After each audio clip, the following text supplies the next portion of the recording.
Hiya. Nice cat. Weather's been bad, hasn't it?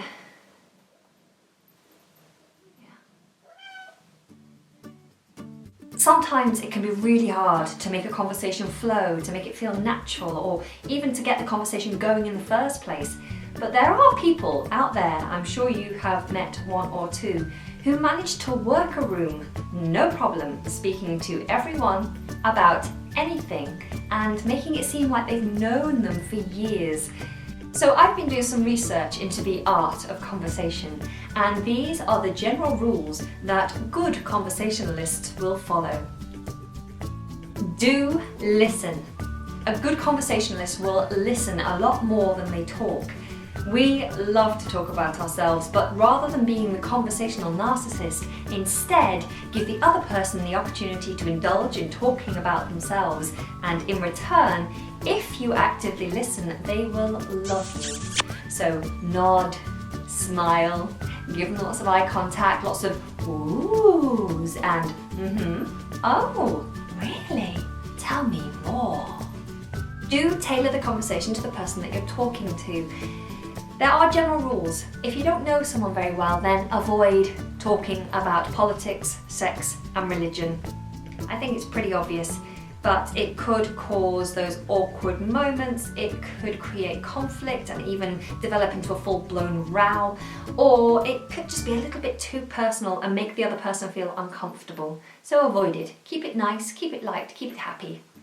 If you're not sure what to talk about, then try to keep the conversation tailored towards them by asking them what they're interested in, where they've been on holiday, where they're from, what sports they partake in. There's all sorts of things you can discuss. And then when you find something that sparks their interest, try to keep going along that road. Yeah. Do take your turn. Of course it's important at some point that you have to talk about yourself, but if you've been talking for 2 or 3 minutes and you haven't opened it up for questions or comments or other people's opinions and nobody said anything and they're just kind of looking at you going, then you might be sucking all the air out of the room and they might be just hoping secretly that you'll soon shut up. Do think before you speak. There is nothing worse than putting your foot in it and offending someone with a thrown out statement that's very judgmental, rather than saying something like, "Oh, have you seen that guy on the telly? He's such an idiot." Rather, ask, "What do you think of that chap on the telly then?" And you never know. They might feel the same way as you, and then you can gossip about it for the rest of the evening. Don't interrupt. There is nothing worse than building a whole story and before you get to the end somebody just jumps in. It means you lose your momentum and then you think less of the person and maybe other people were interested in that story and it's just been interrupted. So if you have that ping, I've got to say something, try and hold on to it until they finish what they're saying and then come in with it. On the flip side, if somebody interrupts you, then rather than holding on, bearing a grudge, and waiting for the moment to go, as I was saying, the best thing is to just let it go. Unless somebody says, "I'm so sorry, what were you saying?"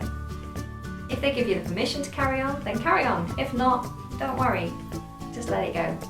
It seems more laid back that way. Don't be a one-upper. So Marjorie says, "Oh, I just came back from a fabulous skiing holiday in Scotland. We got 3 days of good snow and ski conditions." Then it just seems awfully rude for Bob to come in and say, "Scotland? Well, I just came back from the Alps. We were there for 2 weeks. Snow conditions perfect every single day." So best not to do it. Don't overshare. There's nothing worse than that person that you've just met within 5 minutes telling you their whole life story, outpouring every little problem and detail of the issues that they're going through right now and basically treating you like a drop-in therapy session. Avoid it. Also, be careful not to dig too deep. So if you say, "Hey, how was your weekend?" "Yeah, not great actually, but thanks for asking." Don't then respond with, "Why? What happened? Was it girlfriend trouble? Or If they want to tell you, then they will tell you, but don't pry. It gets a bit awkward. So a couple of things to avoid saying. Don't say, "I'm sorry, am I boring you?" No one's going to say, "Yes, you are. Yes, you're boring me." No one's going to say that. So by you asking, it's like you're judging them or accusing them of not actively listening. So just don't say it. Don't say it. If you didn't quite hear what they said, or for some reason your mind started to wander because the story about gardening has become particularly tiresome, don't then turn around and go, "What? Huh? Hey? You what? Say what?" Instead, it's better to say, "I'm sorry, what was the last thing you just said? I'm so sorry, I just wandered off there for a moment. Could you just repeat that for me? I'm so sorry, my mind just wandered off for a moment there. Could you just repeat the last thing you said?" Because apparently that's better than going, "What?" Hey, I didn't make the rules, okay? One thing that I am terribly guilty of is correcting people. Don't correct people. So if someone makes a grammatical faux pas, or they mispronounce the name of something, unless it's a person. I guess if you say the name of a person who's in the room wrong, maybe it's best to quietly say, "She's called Marjorie, not Marjorie." I don't know, I think that's best. But generally, don't publicly just tell them that what they're saying is wrong and tell them how to correctly say it. Just leave them to it. But the most important thing is to just be natural, like a model.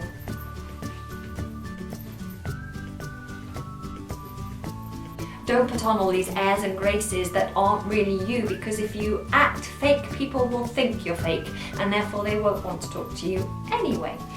So, good luck in your newly discovered conversational art, and I hope that you win lots of favour and friends and boyfriends and girlfriends and whatever it is that you're looking for with the art of conversation. If you like this video, then please do give it a thumbs up. If you're not a subscriber, then please subscribe. Otherwise, have a lovely day. Goodbye. Hey, now that's done, do you fancy a cuppa? Ah, stick kettle on. Here, if you like these videos, why don't you consider becoming a patron? Ooh, patron! And I hope you're not thinking of leaving without pressing the subscribe button. Don't go without pressing subscribe.